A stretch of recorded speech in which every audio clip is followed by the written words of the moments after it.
What's good, guys? It's your girl Keisha Ariel and welcome back to my channel. But if you are new, you are very much welcome here as well. I would only like to ask you to please go ahead and hit that subscribe button as well as that notification button so that you would never miss an upload every Sunday at 5 p.m. Okay, so in today's video, we are going to be talking about the frequency of which we all should be washing our hair. So I received a question from one of my lovely subscribers on one of my videos, which read, I have a question concerning how many times a month to wash my hair. Could I wash it at least once a week? Now, I think this is a great question, as I know it can be quite perplexing as to what frequency we all should be washing our hair, especially with many different people proclaiming the frequency of which they wash their hair.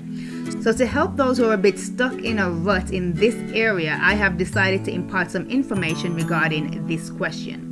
When it comes to how often you should be washing your hair, this all depends on the general condition of your hair and your scalp. Therefore, you first have to determine whether your hair is usually dry, oily, or normal. Okay, so to determine whether you have dry, oily, or normal hair and scalp, it is recommended that after a day or two after washing your hair, you can actually use some blotting paper or even a square of tissue paper and press it on your scalp. Now, if the paper seems to soak up a good amount of sebum, which we know these are the natural oils which are produced from our scalp, and if your hair is generally greasy and or sticky, then you are considered to have oily scalp. If it is completely dry, then you have dry scalp. But if there seems to be a bit of sebum, like a little bit, then you have normal scalp. Now, if your hair is oily, you would naturally want to wash your hair all the time to alleviate the excess oils. But doing this doesn't mean that this will fix the problem permanently.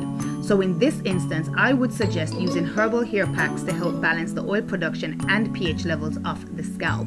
So what I will also do for you is that I will link a video up above that I have on making a hair pack, which you can actually use for this. Also, be sure to check out the Hair Growth Pharmacy playlist and watch my videos on henna and vitamin E, and you will learn how these can actually be used to balance the pH levels of the scalp as well as to combat excessive oil production. Now, if your hair and scalp seem to be too dry, that would also make you feel the need to want to wash your hair frequently just for the sake of adding moisture. Now, I would suggest changing the type of products you are using. You want to ensure that you are using shampoos which are sulfate free, as sulfates are an aggressive detergent which can further irritate the scalp and also dry the scalp out.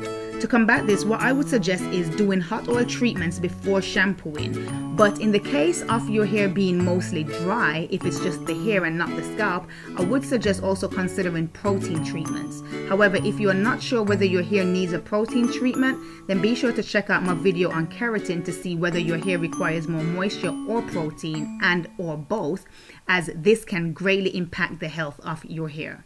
If your hair is generally normal, I would say you can choose a frequency which suits your lifestyle best.